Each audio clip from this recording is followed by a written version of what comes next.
Yes, welcome in. Football is back. Badgers were on the field for practice this morning for the first time in fall camp.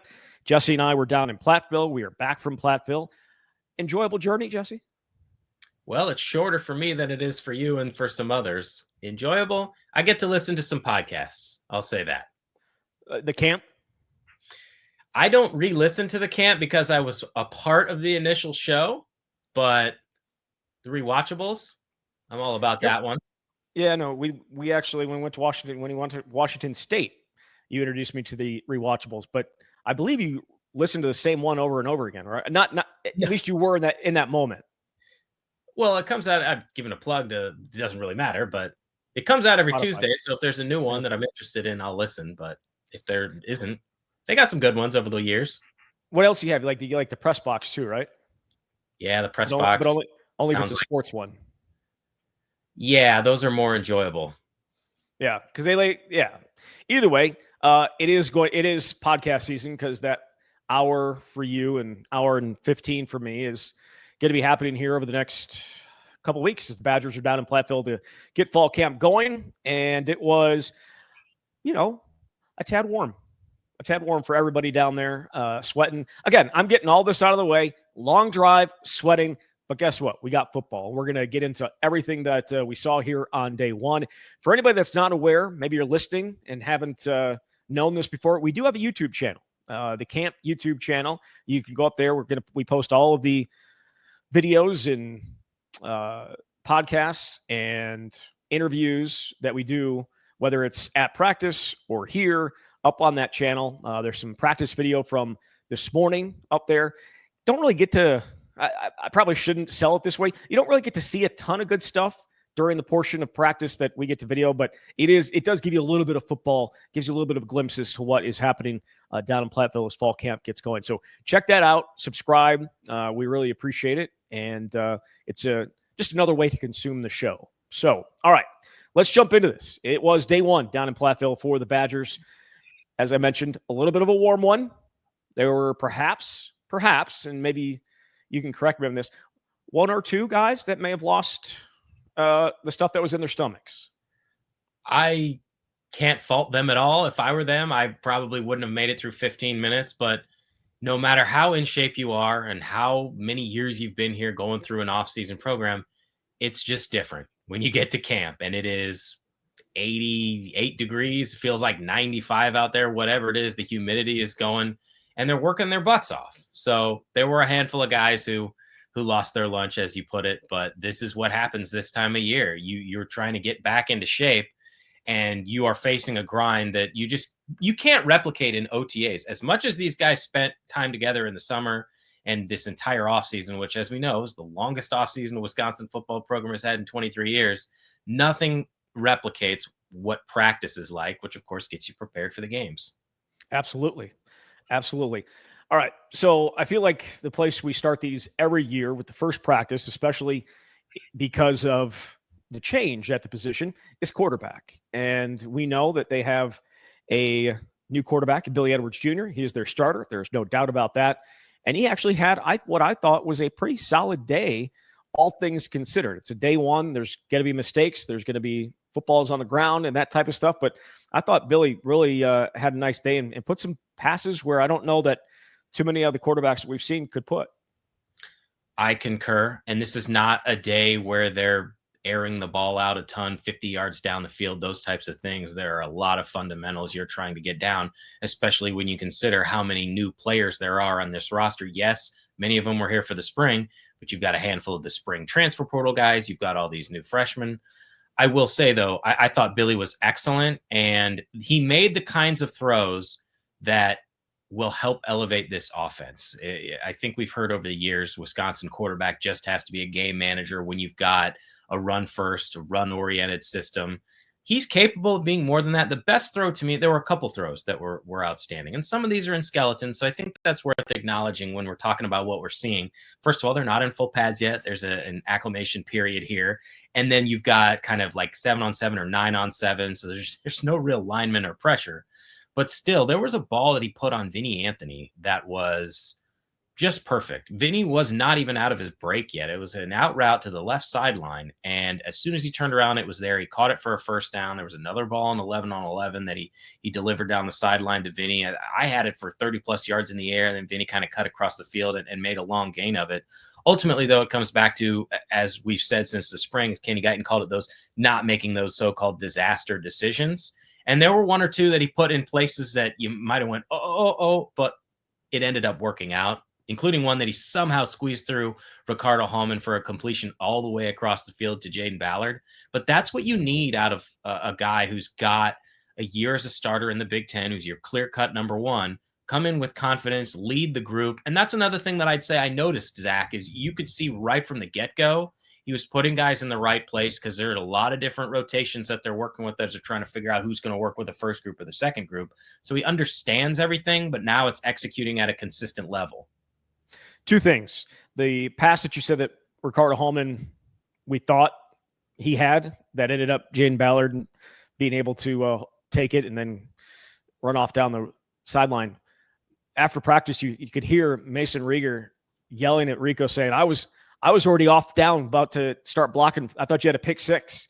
And Rico's like, I don't know how it I don't know. I don't know what happened there. Because he was right there. He was also right there in that Vinny Anthony catch on the sideline, but it was just out of his reach. Didn't get a finger on it. I thought that was his best throw of the day, the one that you're mentioning. And you talk about leadership. And there was a period during individual drills where Dekel Kratos dropped the ball that was right in his hands. Like, it was just like this comebacker route, put it right where it needed to be. I don't know if it was Billy or somebody else, but put it right where it needed to be, and he dropped it.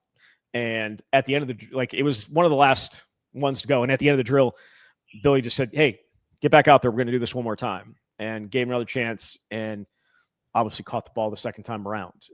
That is, I think, a guy who is not just leading the Vinny Anthonys and the Jaden Ballards and the guys that we know are going to play. It's also Kratos, who potentially could play as well. We don't know exactly what that's going to look like, but for me, that really stands out.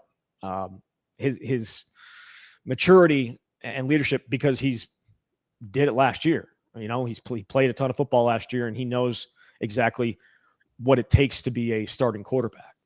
If I recall correctly, there was another ball that he put over the middle to a tight end in the numbers that was dropped, and you could see Billy go up to him and just high five him like, hey, it's okay. These are very small, subtle things. And yes, every quarterback should be this way because you are the leader of the offense. Everyone's looking to you. But I do think it says something that Billy has been this way from the outset. But it's not the leadership that has been a curiosity, I suppose, right? Because they've praised it since the day he got here. That's why you bring in a dude like this, pay him money, expect a lot out of him in year one. But what can you do consistently? And I'm not going to sit here and act like every throw was perfect. There were mistakes made. It's day one. But for the most part, I thought he delivered and made plays that went beyond just sort of that game manager role. He is capable of being a difference maker. Yeah. Day one. I think we will emphasize that with all of these observations today. And again, if you're looking for a little bit deeper, Jesse's got his observations up at badgerconnect.com. You can go and check them out. We are going to go probably a lot of the same stuff, but a little bit more detail from Jesse in his articles. The other aspect of the quarterback position is the backup quarterback job. Danny O'Neill really seemingly had that role and was going to be that guy in the spring. Wisconsin, then Carter Smith got some opportunities in spring as well. Then Wisconsin went out and got a quarterback after the spring period, and that's Hunter Simmons from Southern Illinois. And he didn't necessarily play a ton of football, but when he played, he was impressive.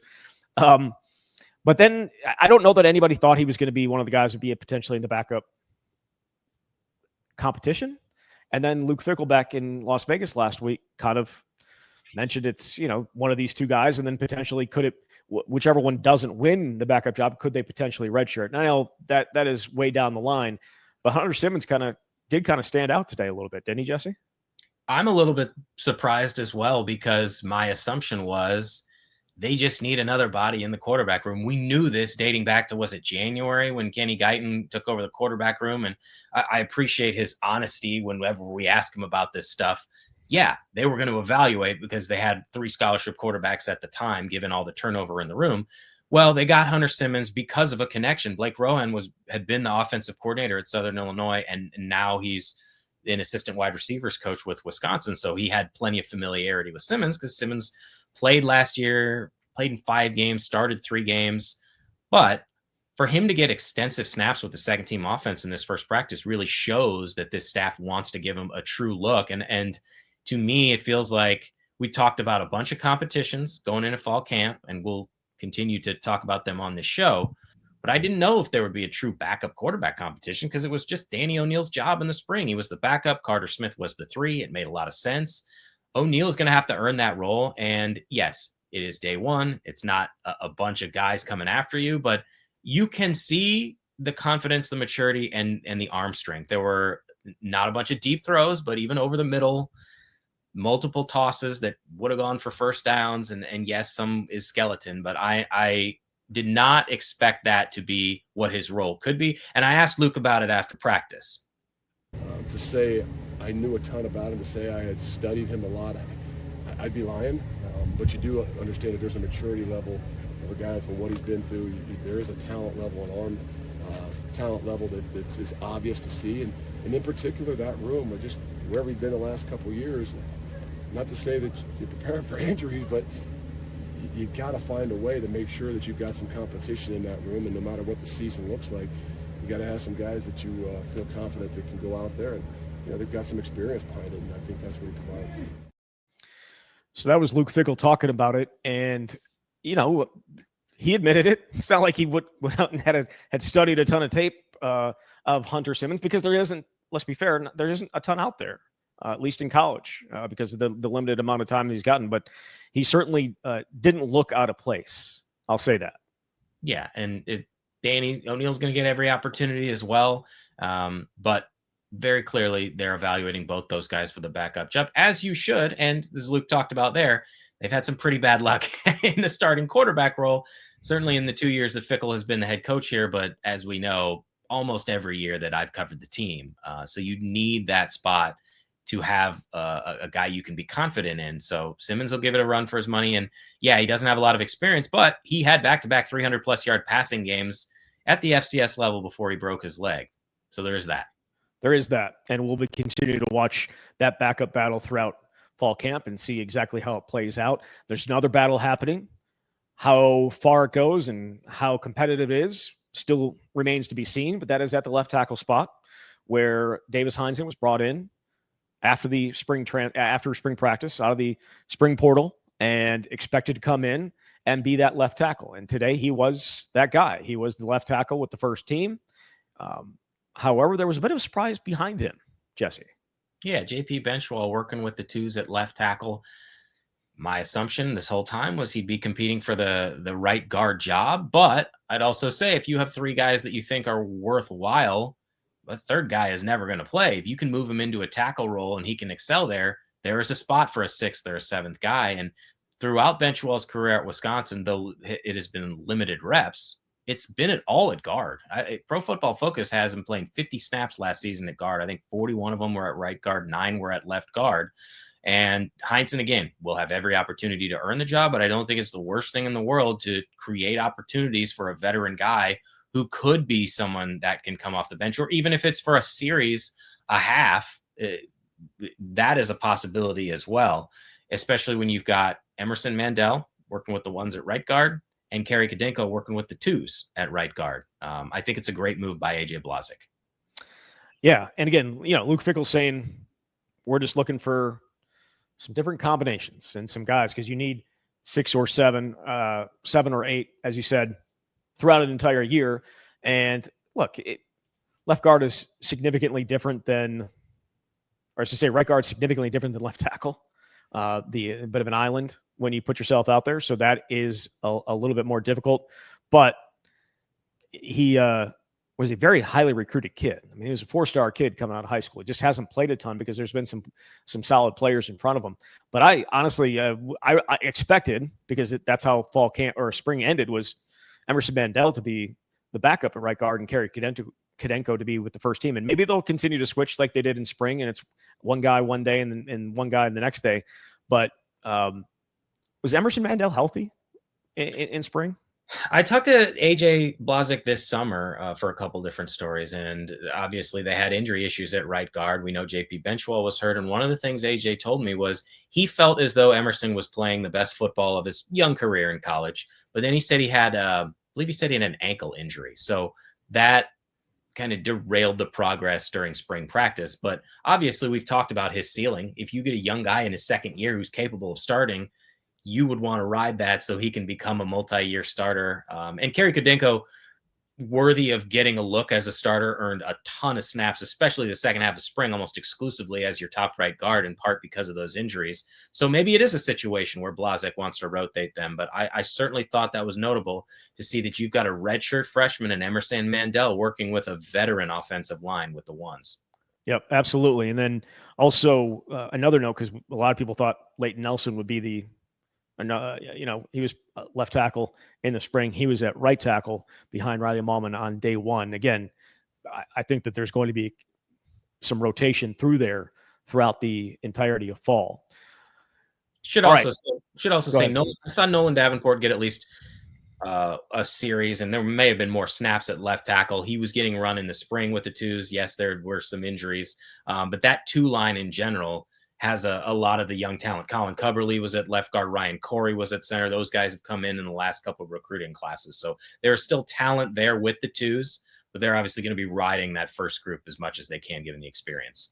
Yeah, I mean, it'd be nice to get through a season for them, to get through a season without any injuries. And for the most part, they did last year, right? They didn't have to rely on too many different guys up front. They had, for majority of the season, they had what they wanted, which had not been the case in previous years. So that was good. I walked onto the field this morning to do a little video, which you can again find up on our YouTube if you're interested. And the first thing that I saw was a guy in a red jersey wearing number 3, and I'm like, that doesn't look right. I thought that was Nyzier Fourqurean. He can't be here, right? There's no way that he's here. Nyzier Fourqurean was there, despite the injunction that was going to allow him an extra year being overturned by the 7th Court of Appeals. He is allowed to practice right now as Wisconsin continues to go through the process of appealing again to the NCAA. And what that all looks like, Luke Fickell isn't quite sure. There's some parameters that allow him to be out here. We got to plan accordingly, but there's a lot of things that lay in the wait. Just trusting and believing and hoping that, they take a good hard look at this thing and make a judgment based on what's best for a young man. I mean, again, we all have our own personal opinions, but when it comes down to it, you believe that the NCAA is out there to do what's best for young men and women and still in college football or college sports. So we'll see. So again, Nazir practiced, and there was one portion of it. I don't know that was it 11 on 11 or was it 7 on 7? I believe it was 11 on 11 and only for one series. Yeah, he got some reps with the first team defense. Past that, I didn't see him get a ton of reps, right? They have to, and you heard Luke Fickell say it, and they talked about it last week in Vegas. They have to prepare as if he's not going to be there.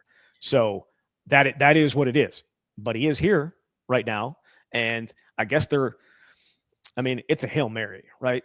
Like and you're hoping for a Washington versus Chicago situation, or I was about to say Michigan State and Wisconsin, but no, you're hoping for a miracle if you're Wisconsin, that the NCAA, and I don't know if Luke said it with a smile or a smirk or whatever, but that the NCAA still believe and still cares about the student athletes and all that good stuff.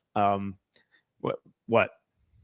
I mean, look, that was a deep breath. Like, oh God.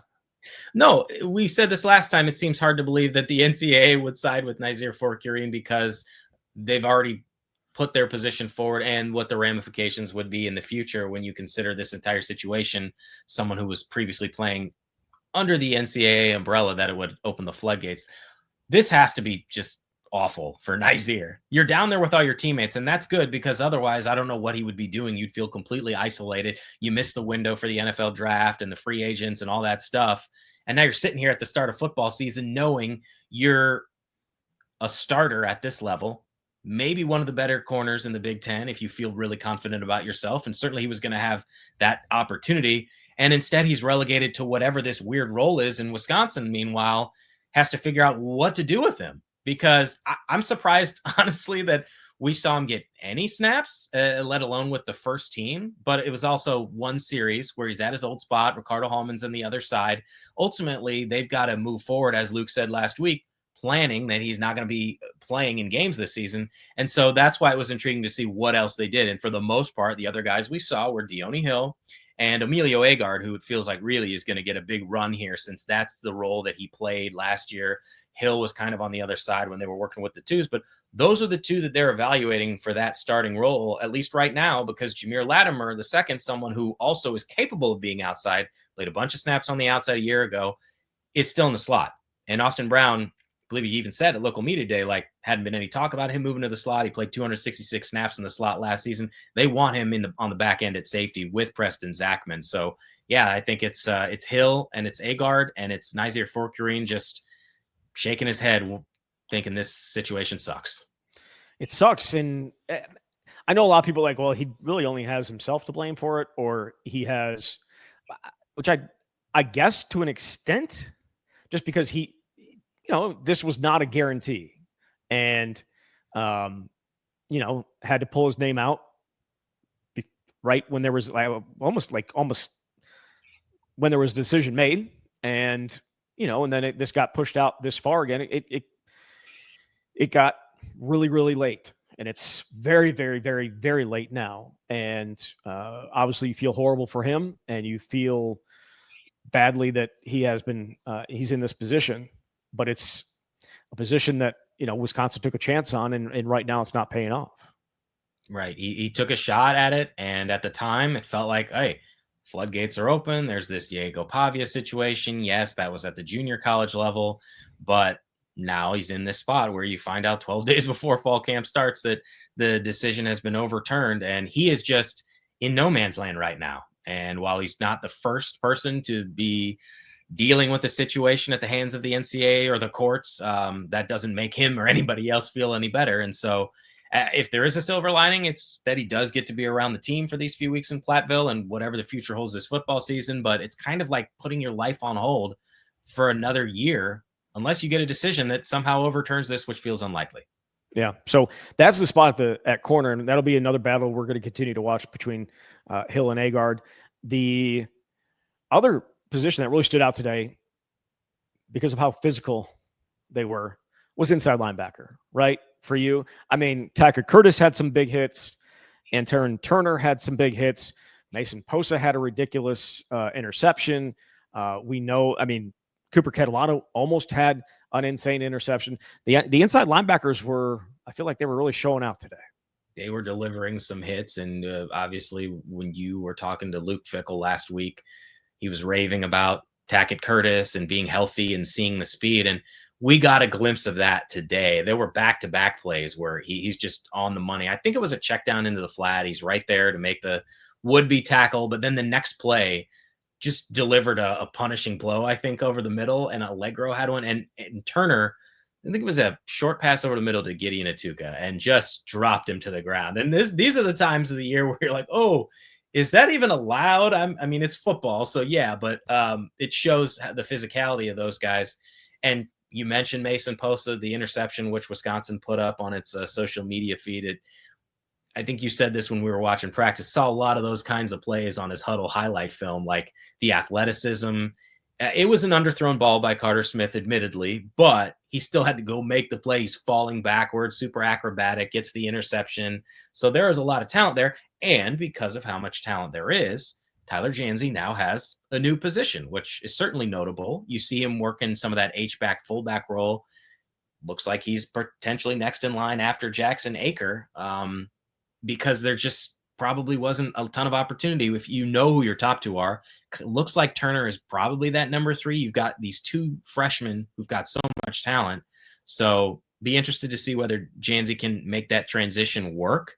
We've seen it before, got all the tools you would think from a physicality standpoint, but obviously a lot of talent in the inside linebacker group.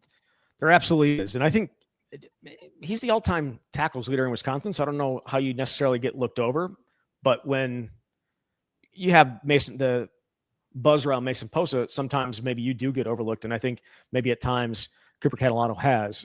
However, trying to think, it was Fickle last week or Trussell yesterday mentioned Cooper Catalano is a guy that could potentially play early. He's a guy that came in early, giving him that benefit. But I don't know that anybody was. I don't know that anybody was expecting him to jump out as early as he has. But he looks better by the day, and that happened in spring. Last week or so of practice, you really started to see some of it. You saw it definitely today, and I don't know if that group is going to be what we've come to expect. I know Luke Fickell believes that it can be the standard of that room with, go all the way back to Chris Borland and Mike Taylor and probably even beyond that. But I really just in the last decade plus of guys that have played here and then gone on and had ridiculous careers in the NFL or gone on and made impacts in the NFL in different places. Getting back to that is I think got to be paramount for them for sure, because it's the leaders. That's where it is. That's where it has to come from. I would also say I'm interested to see ultimately what the snap counts look like for these guys, because you want to talk about some of the great inside linebacker pairings, the Jack Sanborn, Leo Chanel years where Bob Bosted basically said, I was going to ride those guys until they couldn't play anymore. They don't have that exact situation right now, in part because they went to the portal from what got Turner from Western Carolina. And maybe you think one of these young guys can have a role, but Curtis and Allegro are going to be out there the majority of the time, assuming they're healthy, and they've got a chance to really thrive, I think, in this defense. Absolutely. Absolutely. And this is not the same, obviously, defense that Jack Sanborn and Leo Chanel played in. So it is going to be different, but I really like both of those guys. The other one that really stood out on defense in the secondary is Matthew Traynor, another transfer. Had an interception, had a great play breakup as well. That is another, and I think he was asked about it yesterday. Mike Trussell was asked about the safety rotation. Like, what do you do when you have all these guys? And we've seen you rotate them before. And he said, well, it could be about packages, right? And I think if Traynor feels there's just so many moving pieces here. If Traynor is the guy that you can play back there, then Austin Brown becomes kind of a chess piece. You can move him wherever you want. If you don't like what you're getting, if Deontay Hill and Emilio Agard are not ready, I'm not saying they aren't, but if they aren't, maybe Jameer Latimer moves outside and you move Austin Brown in the slot or nickel, and then you have Matthew Traynor being that guy. But you also have Matthew Young, and there are a number of different options Mike Trussell has, and he essentially said so, right? There are packages that we can get those guys in on. Better to have more options than less. My expectation would be that, much like we're talking about with inside linebacker, it's going to be Austin Brown and Preston Zachman on the back end because you trust them. They've got experience.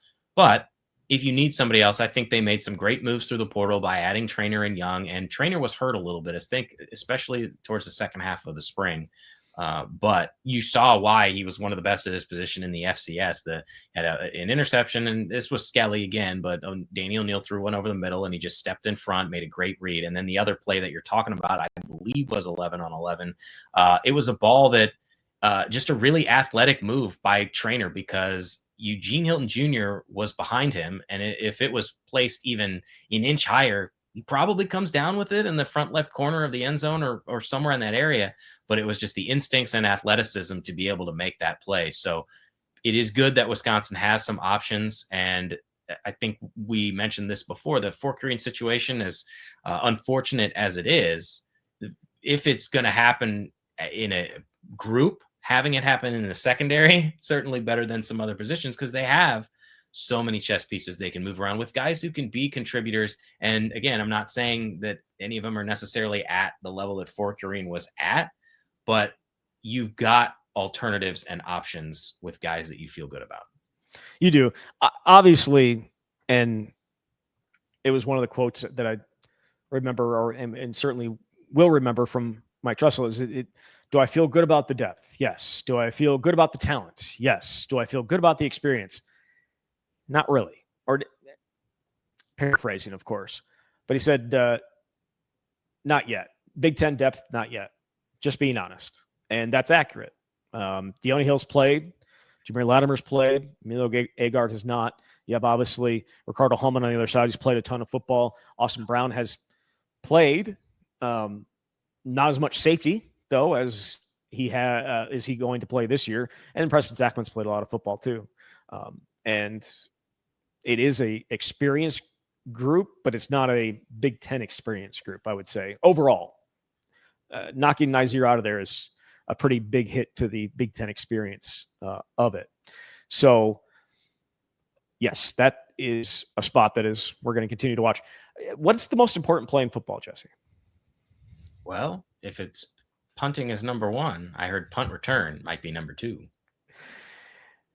If the punt's the most important play in football, that would kind of mean that the punt return can be maybe the second most important play in football. Nothing changes the dynamics, a field position battle than those two right there. And we were poor for last year, and we're not going to accept that. We've got to do a better job, whether that's rush, hold up, but in particular, I think finding out who's going to give us the best opportunity to understand what their role is in this complementary football if they're a punt return guy in particular. So the punt is apparently the most important play in football, and the punt return is the second most important play in football. I don't know if I guess that's certainly the ability to flip the field. And we've seen Iowa do it. We've seen Ohio State do it. I remember just like Wisconsin just getting every time Ohio State would punt, it would just be like you'd be starting inside your own 10-yard line, or Iowa the same way. Anytime, yes, field position is huge. Don't disagree. I was not making I don't know if it's the most important play in football, but it's a very important play. And they were good punting last year. They were not good punt return wise. They have some options back there this time. They do. And obviously last year was a struggle to the point that you put Hunter Wooler back there just for this, essentially the safe hands team. But you're not necessarily asking him to make a bunch of plays and change the field. So right now, from what we saw, they're evaluating 4 guys in the punt return group: Tretch Kekahuna, Tyrell Henry, Jaden Ballard, and help me out on the 4th right now. Darian Dupree. Thank you. Yes, Darian Dupree. And Luke talked about this as well. Vinny Anthony has a lot on his plate. Starting wide receiver, is probably your number one kick returner. How much do you really want to put on him? And they have some other talented pieces. So one of those guys ultimately going to presumably earn the job. I mean, I'd like Tretch is so electric if he can stay healthy. Now he did some kickoffs last year, but we didn't have a chance to see him in spring ball and what he can do. Henry has occupied that role both at Michigan State and a little bit last year. And the USC game didn't necessarily go his way. I'll be interested to see if Dupree or Ballard are legitimate threats to be that number one guy, given what their roles are going to be, presumably in this offense. But they have some dynamic playmakers there. Of course, you got to be able to maintain possession at the end. And I mean, look, Luke acknowledged they weren't good enough in that area last year. So it's a really important role, however you want to rank it. Well, no, I mean, last year it won games for him. And also, I think, I don't want to say lost the game, but it certainly turned the momentum against them. The USC game with Tyrell Henry dropping them, was it drop it or getting hit by it? I think he dropped it on the sideline in it. Yeah. That changed everything momentum wise for them. So that was huge. It also, and I mean, they had fumbles earlier in the season as well, but they also benefited from it against, was it Western Michigan, right? So yes, it's a very important play. And as you mentioned, the only important thing at the end of the day is that you have the ball at the end of a punt return. But if you could have a little success in catching that ball and then taking it for 10 yards or 15 yards, that'd be a significant boon to the offense that has not had a ton of explosive plays, so give them a lesser field to have to deal with. But it is a very important play. I was not making light of it. I don't know if it's the most important play, but it's certainly up there in terms of field position because we know that. A couple other things wanted to hit on before we go. I think Tretch Kakahuna, and obviously we can't speak about specifics here, but like Tretch Kakahuna had the ball in his hands more today, I think, than maybe he did in any other practice I've seen before. Is that hyperbole? I mean, look, it's hard for me to remember what practices were like last fall or in the spring, but I was going to say much less last spring. Yes. Well, Jeff Grimes was asked about Tretch at the local media day, and I should say Grimes and Tressel both talked to the media Monday at local media day. I think about 20 minutes for Mike and 15, 16 for Grimes. So they were asked a variety of questions, but Grimes talked about the conversation a little bit with Tretch. And I know I wrote about this before, but I thought it was kind of funny. Grimes is watching the film and he knows that Tretch is in the portal and he's kind of like, what? I'm paraphrasing, but like, why aren't we going after this guy? This is exactly who we want on this offense. So of course they meet with Luke Fickell and Kenny Guyton. And obviously as Tretch relayed previously, he's on his way to the airport. He's going to visit other schools and Guyton calls him back and he meets with Grimes and what was supposed to be 30 minutes turns into like 3 hours. But during that conversation, Grimes obviously sold Tretch on what his role was going to be. I'm going to get you the ball in a lot of different spots. You're going to have so many opportunities to make plays. It's not just going to be catching passes down the field. They can get him the ball all over. And that's what you want. If as a playmaker, that's everything you want to hear. So I would expect certainly him to have a lot more productivity. And what did he have? He was credited with 1 rushing play last season, if I'm not mistaken. Okay. Over under 1.5 for him this year. I'm taking the over. Yeah, I think he's going to get the ball a ton. We saw, and we talked about this from the spring as well. We saw Jackson Aker get the ball in his hands in different ways. Saw Vinny Anthony get the ball in his hands in a different way. Tyler Henry as well. Just your best athletes, your best, I won't say your best players because it is still to be decided who is going to end up being their best guys, but the ones that have the most explosive capability. And Jaden Ballard, I would include in that too. I don't know how much they're going to get the ball in his hands behind the line of scrimmage, but the other guys for sure. And excited to see what that looks like for Tretch because we are still on that Tretch bandwagon in terms of what he can be, right? From the moment we got to see him for the first time a long time ago, just waiting for it. Had heard a lot of good things, saw a few good things last year. Now it feels like maybe he can take another step. So there was that.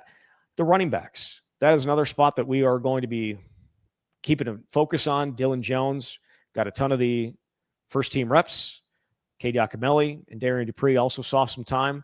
I will say I think Darian Dupree was looking and running with a lot of authority. And I think the same thing with Dylan Jones. And it is not going to be easy for all those guys to find ways to get the ball in their hands. And I think that's going to be an offensive problem. And that's Jeff Grimes. Obviously, that's Jeff Grimes and what he has to do. And Grimes was asked about that as well on Monday, what the ideal situation is. And I think he said, like, yes, you want to evaluate all these guys, but if you can have 2 and maybe you have a third that gets a handful of carries, that might be best case scenario. But if you've got 3 legitimate guys, you have to figure out a way to play them. Now, he was talking about the challenge that people may not realize well, how do you script that out? How many drives does a guy get? When do you put the third guy in? Cade Yakimelli, as we've said, certainly good enough to play, but it really feels like Jones and Dupree, their ceiling is so high, and Jones continues to impress with the opportunities that he gets. But there was a run that Dupree had that, like, you kind of went, whoa, like the power that he's running with. And again, you're kind of getting thudded up. You're not getting dropped to the ground, but there's a lot to like about the top end group of running backs with those 2 young guys leading the charge. Absolutely. Absolutely. Anything else you wanted to hit on? I feel like we didn't necessarily talk much about the D line or the outside linebackers. And I should say, what's that? A little tough because they're not necessarily getting after it yet. Yes. But just like who we're seeing, Sure. and Corey Walker was on the sideline. Luke Fickell was asked about him afterward, and don't know that it's severity of it. He mentioned maybe a back or something like that, but obviously he is going to be a big part of the plans up front. But Mason Rieger too, outside linebacker. I didn't know what to expect in terms of how many snaps he would get. He was out there a lot, got a lot of snaps, I think, with the ones as well. Obviously has a bunch of experience, got the 5 sacks 2 seasons ago when he was playing with Louisville. It's just a matter of, can he stay healthy? But I thought that was notable, at least, that here's a guy we did not see at all in spring, and he's getting a ton of run. So it looks like he has a chance to have a nice role here on defense this season. Absolutely. Absolutely. I want to say there was one thing I wanted to touch on. No, I didn't. That was a joke. I can fill the gaps by saying, if the one competition we didn't see anything on was kicking, they not during the portion of practice, which was all of it that was open to us, did we see any field goals? That's not unusual, especially early in camp, but we will continue to monitor what happens there with the Gavin Lam and Nathaniel Vakos competition. Yeah, I'm not finding it. I thought I saw something. Either way, did not. We will be back at practice on Wednesday morning, and we'll have another show later this week as fall camp continues. Jesse, good to be back. Good to be actually watching some football. We're back, baby. Talk soon, Back. Zach. All right. Thank you. There he is, Jesse Temple from Badger Connect. You've been listening to The Camp.